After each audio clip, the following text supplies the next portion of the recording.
Hello दोस्तों, welcome to गुरु की class. तो दोस्तों, आज की इस वीडियो में हम सॉल्व करेंगे कक्षा 10 एनसीईआरटी गणित प्रश्नावली 3.5। प्रश्नावली 3.5 का आज हम दूसरा नंबर क्वेश्चन सॉल्व करेंगे। पिछली क्लास में हमने पहला नंबर के सभी पार्ट सॉल्व कर लिए हैं। तो दूसरा नंबर क्वेश्चन है, दूसरे का पहला, ए और बी के किन मानों के लिए निम्नरेखिक समीकरणों के युग्म के अपरिमित रूप से अनेक हल हैं। देखो, अनेक हल कब होता है? जब रेखाएं समपाती होती हैं। तो समपाती होने पर रेशियो क्या होता है? a1/a2 बराबर b1/b2 बराबर c1/c2। तो यहाँ पे हम a1/a2 और b1b2 c2 सभी का मान निकाल लेंगे। फिर यहाँ पे उसी रेशियो में हम रख देंगे बराबर करने पर, वहाँ से हमारे a और b के मान निकलेंगे। ठीक है, तो चलिए इसको हम सॉल्व करते हैं। तो दूसरे का पहला नंबर क्वेश्चन है, 2x + 3y बराबर 7 और a - b दूसरी समीकरण है, x + a + b और दे रखा है y बराबर 3a + b - 2। अब देखो, यहाँ पे हमारा जो बराबर के उस पार 7 दिया हुआ है, इसको हम बराबर के उस पार 0 ही रखते हैं। ठीक है, यहाँ पे भी हम इसको 0 ही, उधर 0 ही रखेंगे बराबर के उस पार। तो इसको हम क्या लिख सकते हैं? पहली समीकरण को 2x + 3y -7 हो जाएगा, क्योंकि इधर प्लस में है तो उधर जाएगा तो माइनस में बराबर 0 हो जाएगा। और इसको हम क्या कर सकते हैं? a - b x + a + b y, इसको हम सभी को इधर ले आएंगे तो माइनस में आ जाएंगे। ये भी हमारा माइनस में हो गया और ये दो हमारे इधर प्लस में आ जाएगा, बराबर हम 0 कर लिए। ठीक है, इसको हम समीकरण 1 कर लेते हैं और इसको हम समीकरण 2 कर लेते हैं। ठीक है, अब यहाँ पे हम a1 a2 और b1 b2 के सभी के अगर मान निकालेंगे तो a1 की जगह हमारा क्या आएगा? a1 देखो, पहली समीकरण में 2 आएगा, x का गुणांक है। और b1 क्या आएगा? हमारा 3 आ जाएगा। और c1 क्या आ जाएगा? -7 आ जाएगी। a2 क्या आ जाएगा? a2 हमारा ये आ जाएगा a - b दूसरी समीकरण से। और b1 क्या, b2 क्या आ जाएगा? b2 हमारा आ जाएगा a + b। c2 क्या आ जाएगा? c2 हमारा ये पूरा आ जाएगा। ठीक है, यहाँ पे लिख लेंगे -3a + b और ये हमारा प्लस का 2। ठीक है, ये हमारा पूरा c2 हो गया। अब यहाँ पे देखो, यहाँ पे लिख लेते हैं हम प्रश्नानुसार अनेक हल हैं। उसमें अनेक हल हैं बोल रहा है ना, अनेक हल हैं तो रेखाएं समपाती होंगी, समपाती होंगी। ठीक है, समपाती होने पर रेशियो क्या होता है? रेशियो होता है a1/a2 बराबर b1/b2 बराबर c1/। पिछली क्लास और प्रश्नावली में हमने पढ़ रखा है। ठीक है, अब यहाँ पे हम सभी का मान रख देंगे। a1 की जगह हमारा क्या मान आएगा? 2 आएगा। और a2 की जगह हमारा क्या आएगा? a - b आएगा बराबर b1 की जगह हमारा क्या आएगा? b1 हमारा 3 है। b2 क्या है? a + b लिख दिए। c1 c2 क्या है? c1 हमारा -7 है। c2 क्या है? -3a + b और प्लस का 2। ठीक है, अब देखो यहाँ पे हमें क्या करना है। अगर हम इन दोनों को लेकर चलेंगे तो हमारी एक समीकरण बन जाएगी, और इन दोनों को लेकर चलेंगे तो हमारी एक समीकरण बन जाएगी। यहाँ पे हम ऐसा क्यों कर रहे हैं, आपको ये चीज़ समझना है, क्योंकि हम पिछले क्वेश्चन में सीधा सा मान इधर इसको और इसको लेकर सॉल्व कर देते थे। यहाँ पे देखो, हमारे दो चर हैं ना, ए और बी। और यहाँ पे भी हमारे दो चर हैं, इसमें भी हमारे दो चर हैं। तो यहाँ पे हमारे मान नहीं निकल सकता है, ए और बी का दोनों का किसी से भी हमारा मान नहीं निकल सकता है। तो यहाँ पे हमें दो समीकरण बनेगी, तभी हमारा मान निकलेगा ए और बी का। ठीक है, क्योंकि अगर हम इसको और इसको लेकर चलेंगे तो भी हमारा ए और बी का मान नहीं बनेगा, वो समीकरण ही बनेगी। तो इसको हम चाहे इसको लेकर चलें इन दोनों को, चाहे इन दोनों को लेकर चलें। ठीक है, तो हम पहले इन दोनों को ही लेकर चलते हैं। इसको हम पहला कर देते हैं, इसको हम दूसरा कर देते हैं। यहाँ पे लिख लेंगे फर्स्ट और सेकेंड से। ठीक है, 2/a - b बराबर 3/a+b। इसको हम सॉल्व कर लेते हैं। तिर्यक मल्टीप्लाई करेंगे, इसमें तिर्यक मल्टीप्लाई करेंगे तो इसमें इसका पूरे में होगा a+b का 2a हो जाएगा, 2b हो जाएगा, बराबर इसका इसमें पूरे में होगा a-b में तो 3a और माइनस का 3b। ठीक है, अब यहाँ पे 2a और यहाँ पे 3a, तो इसको हम एक तरफ कर लेंगे तो यहाँ पे 2a माइनस 3a बराबर माइनस का 3b, और इस 2b को हम इस पार ले आएंगे, माइनस का 2b हो जाएगा। ठीक है, यहाँ पे घट कर क्या आएगा, माइनस का a आएगा, और ये हमारा इधर क्या आएगा, माइनस का 5b हो जाएगा, दोनों जुड़ जाएंगे माइनस माइनस। अब देखो इस a को हम इस पार ले आएंगे तो क्या आएगा, यहाँ पे हमारा 0 आ जाएगा, और a को इस पार ले आएंगे तो ये आ जाएगा हमारा प्लस का a आ जाएगा, और ये b हमारा माइनस का ही रहेगा, तो इसको हम लिख लेंगे 5b। ठीक है, अब इसको हम सही से कैसे लिख सकते हैं, a माइनस 5b, अब 0 को उस पार भेजेंगे, चाहे इस पार रखो उस पार रखो। ठीक है, ऐसे हो गया, यह हमारी पहली समीकरण हो गई। ठीक है, अब यहाँ पे हम दूसरी समीकरण बना लेते हैं। दूसरी समीकरण हम इन दोनों से बना लेते हैं, इसको तीसरा हम करेंगे। ठीक है, इन दोनों से बनाते हैं, दूसरे और तीसरे से। ठीक है, इन दोनों से बनाएंगे तो 3a+b बराबर माइनस का 7 माइनस 3a+b+2। ठीक है, यहाँ पे भी हम तिर्यक मल्टीप्लाई करेंगे, तिर्यक मल्टीप्लाई करेंगे, इस 3 का इसमें पूरे में होगा मल्टीप्लाई, और इस 7 का इसमें पूरे में होगा।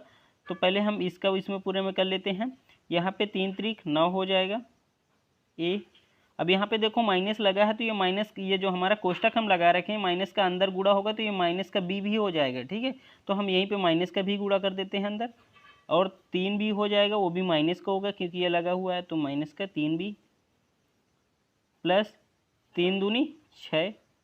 अब इस 7 का इसमें कर लेते हैं, माइनस के 7 का 7a हो जाएगा, माइनस का 7b हो जाएगी। ठीक है, अब यहाँ पे a वाले हम एक तरफ कर लेंगे, b वाले एक तरफ कर लेंगे। यहाँ पे माइनस का 9 है, माइनस का 9a कर लिया, और ये 7a हमारा इधर आ जाएगा, प्लस का 7a हो जाएगा। और यहाँ पे हमारे देखो यहाँ पे माइनस का 3b है, तो माइनस का 3b लिख लिया। अब इस 7 को हम इस पार ले आएंगे तो प्लस का 7b हो जाएगा, और अगर इस 6 को हम उस पार भेजेंगे तो माइनस का 6 आएगा। ठीक है, ये चीज़ याद रखना है। अब यहाँ पे इन दोनों को घटाएंगे तो माइनस का 2a आएगा, और इसको हम घटाएंगे तो ये हमारा आ जाएगा 4b हो जाएगा। ठीक है, 7 और 3 तो 4b आ जाएगा घटकर, बराबर 6 आ गया। अब देखो यहाँ पे अगर माइनस हमें हटाना है तो इसमें और इधर बराबर यहाँ पे भी माइनस लगा है। ठीक है, अब यहाँ पे माइनस अगर हटाना चाहें तो हम माइनस के इसमें पूरे में गुणा कर दे, तो यहाँ पे लिख देंगे माइनस का दोनों तरफ गुणा करने पर। ठीक है, इसलिए किए हैं क्योंकि ये वाला हमारा किस में है, प्लस में है ना ये, तो इसको भी हम प्लस में ही कर लेते हैं यहीं पे। तो 2a हमारा माइनस माइनस प्लस का हो जाएगा, ये जो 4 भी हमारा प्लस का है ये माइनस का हो जाएगा, बराबर 6 भी हमारा प्लस का हो जाएगा। ये हमें समीकरण हमारी 2 हो जाएगी। अब यहाँ पे देखो इन दोनों में 2 कॉमन दिख रहा है, और 2 का 6 में भाग भी जा रहा है, तो यहाँ पे इसको हम और छोटी समीकरण भी कर सकते हैं अगर लिखना चाहें तो। यहाँ पे हम 2 का, हमने गलत किया, ऊपर भी कर सकते हैं, सीधा से लिख देते हैं माइनस का दोनों तरफ, -2 का दोनों तरफ भाग देने पर। यहाँ पे भी हम एक बार कर दे रहे हैं, छोटी समीकरण बनेगी, ये आपको मैं समझाने के तौर पे बता दे रहा हूँ। नहीं तो मैं यहाँ पे पहली समीकरण में सीधा सा इसको प्रतिस्थापित कर देता, a बराबर 5 भी हो जाता है, इसमें मान रख देता तो भी आ जाता है। ये चीज़ मैं आपको समझाने के तौर पर ये सब कर रहा हूँ। ठीक है, यहाँ पर लिख दूंगा 2 को दोनों तरफ भाग देने पर। अब देखो ये चीज़ भी समझना है, इधर अगर इसमें 2 का भाग देंगे तो a बार बचेगा, इधर क्या बचेगा 2b बचेगा, इधर बचेगा 3, क्योंकि दोनों तरफ हमने भाग दिया है। ठीक है, इससे हमें फ़र्क पड़े। अब इसको हम समीकरण 2 मानेंगे। ठीक है, इसको आप ना मानना। अब ये और छोटी समीकरण हो गई। अब देखो यहाँ पे a का गुणांक भी a है, 1 है, यहाँ पे भी a का गुणांक कितना है 1 है, तो समीकरण लिख लेंगे, समीकरण 1 और 2 को घटाने पर। ठीक है, समीकरण 1 और समीकरण को 2 को हम घटा देते हैं। अब यहाँ पे लिख लेंगे a माइनस 5b बराबर 0, पहली समीकरण हो गई, और दूसरी समीकरण है a माइनस 2b बराबर 3। ठीक है, घटाएंगे तो हमारे चिन्ह बदल जाते हैं, ये हमने पिछली क्लास में बताया हुआ है। ये दोनों प्लस माइनस में क्या हो जाएंगे, जीरो आ जाएगा, कट जाएगा, घट जाएगा, जीरो आ जाएगा। यहाँ पे हमारा माइनस का 2 भी है, प्लस का हो जाएगा, और घट कर क्या आएगा, माइनस का 3 भी आएगा, क्योंकि बड़ी संख्या में माइनस लगा हुआ है। बराबर ये क्या आएगा, माइनस का 3 आएगा, क्योंकि यहाँ पे जीरो से -3 घटेगा, -3 ही आएगा।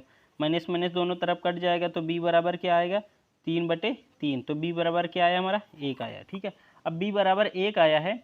अब हम समीकरण 1 में b बराबर 1 मान रख देते हैं, तो यहाँ पे लिख लेंगे समीकरण 1 में b बराबर 1 रखने पर, ठीक है, यहाँ पे रख देंगे a -5 गुणे 1 बराबर 0। a बराबर क्या आ जाएगा, 5 × 5, तो ये हमारा a बराबर 5 आ गया। ठीक है, अब यहाँ पे देखो इसमें a और b के मान पूछ रहा है, तो a और b के मान तो हमने निकाल लिए, 1 और 5 निकला, a का मान हमारा 5 निकला और b का मान हमारा 1 निकला, बस यही इसमें मान निकालने को बोल रहा था। ठीक है, अब यहाँ पे देखो अगर हम समीकरण 2 में अगर हम a और b के मान रख देंगे तो जो हमारी रेखाएं बनेगी वो संपाती बनेगी। जैसे यहाँ पे एक x का गुणांक कितना है, 2, अगर नीचे वाली समीकरण में x का गुणांक कितना आएगा, 4 आएगा, और यहाँ पे y का गुणांक कितना है, 3, तो यहाँ पे समीकरण 2 में y का गुणांक कितना आएगा, 6, और यहाँ पे c1 का मान कितना है, 7, तो यहाँ पे c2 का मान क्या आएगा, 14 आएगा, क्योंकि सभी का रेशियो बराबर आएगा। ठीक है, तो संपाती हैं तो रेखाएं तो रेशियो तो बराबर ही आएगा। अब अगला क्वेश्चन दूसरा पार्ट देख लेते हैं। तो दूसरा पार्ट है के किस मान के लिए निम्न रैखिक समीकरणों के युग्म का कोई हल नहीं है। अब जब कोई हल नहीं है तो रेखाएं समांतर होंगी। समांतर में रेशियो होता है a1/a2 बराबर b1/b2। c1/c2 का रेशियो बराबर नहीं होता है। ठीक है, फिर हम इसी में सेम ऐसे ही मान रख देंगे तो हमारा k का मान भी निकल आएगा। ठीक है, तो चलिए इसको भी हम सॉल्व कर लेते हैं। तो दूसरा नंबर क्वेश्चन है 3x + y बराबर 1, और दूसरा है 2k - 1x + k - 1y बराबर 2k + 1। ठीक है, अगर इसको हम एक को इस पार ले आएंगे तो क्या आएगा, 3x + y - 1 बराबर 0। अब हम बराबर 0 ही रखेंगे। ठीक है, तो यहाँ पे हम इसको क्या लिख सकते हैं, ये हमारी पहली समीकरण हो जाएगी। ठीक है, इसको लिख सकते हैं 2k - 1x + k - 1y, इसको भी हम इस पार ले आएंगे तो माइनस का 2k + 1 बराबर 0। अब माइनस हम बाहर लगा रखे हैं। ठीक है, इसको हम पूरा प्लस में लिख दिए हैं यहाँ पे। ठीक है, अब यहाँ पे देखो a1 हमारा क्या होगा, तो पहली समीकरण में a1 निकालेंगे, तो a1 हमारा क्या है, a1 हमारा 3 है जो x का गुणांक है, और a2 हमारा क्या है, a2 हमारा दूसरी समीकरण में 2k - 1 है, और यहाँ पे b1 क्या है, b1 हमारा पहली समीकरण में 1 है, और b2 हमारा क्या है, b2 है k - 1। ठीक है, और c1 c2 से तो हमें मतलब नहीं है बस, बट हम यहाँ पे लिख लेते हैं। c1 हमारा क्या है, c1 हमारा -1 है, और c2 क्या है, c2 हमारा दे रखा है -2k + 1। ठीक है, अब यहाँ पे जब हम समझेंगे प्रश्नानुसार हमें क्या बोल रहे हैं, प्रश्नानुसार बोल रहा है कोई हल नहीं है, तो यहाँ पे हम लिख लेंगे प्रश्नानुसार कोई हल नहीं है, तो रेखाएं क्या होंगी, समांतर होंगी, समांतर होंगी। और जब समांतर रेखाएं होती हैं तो रेशियो क्या होता है, रेशियो होता है a1/a2 बराबर b1/b2। ठीक है, c1 c2 का रेशियो इन दोनों के रेशियो के बराबर नहीं होता है। तो यहाँ पे a1 का जगह हम मान रख देंगे, a1 की जगह क्या आएगा, 3 आएगा, a2 की जगह क्या आएगा, 2k - 1, b1 क्या है, b1 1 है, b2 k - 1।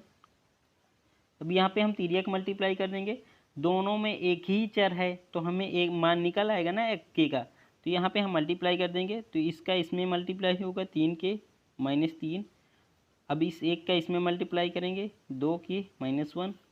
अब k वाले हम एक तरफ कर लेंगे और जिसमें k नहीं है उसको हम एक तरफ कर लेंगे। ठीक है, यहाँ पे देखो ये घट कर क्या आएगा, ये घट जाएगा हमारा k आएगा, और यहाँ पे 3 से 1 घट जाएगा 2 आ जाएगा, तो k का मान हमारा क्या निकला, 2 निकला। अब यहाँ पे देखो हमारी जो समीकरण दे रखी है वो समांतर हैं, तो समांतर में A1 A2 और B1 B2 का रेशियो बराबर होता है, C1 C2 का रेशियो बराबर नहीं होता। तो यहाँ पे अगर हम समीकरण 2 में K का मान रखेंगे तो यहाँ पे पहली समीकरण में A1 कितना है, यहाँ पे 3 है। तो दूसरी समीकरण में A2 क्या निकलेगा, 6 निकलेगा, क्योंकि 1/2 हो जाएगा। अगर यहाँ पे 6 नहीं निकल रहा है तो यहाँ पे 9 हो गए, 3 3 9, तो इन दोनों का रेशियो बराबर ही निकलेगा। ठीक है, तो वीडियो कैसी लगी कमेंट करके ज़रूर बताइएगा, और चैनल को नहीं सब्सक्राइब किया है तो चैनल को सब्सक्राइब कर लीजिएगा। 3 नंबर क्वेश्चन हम अगली वीडियो में सॉल्व करेंगे। ठीक है।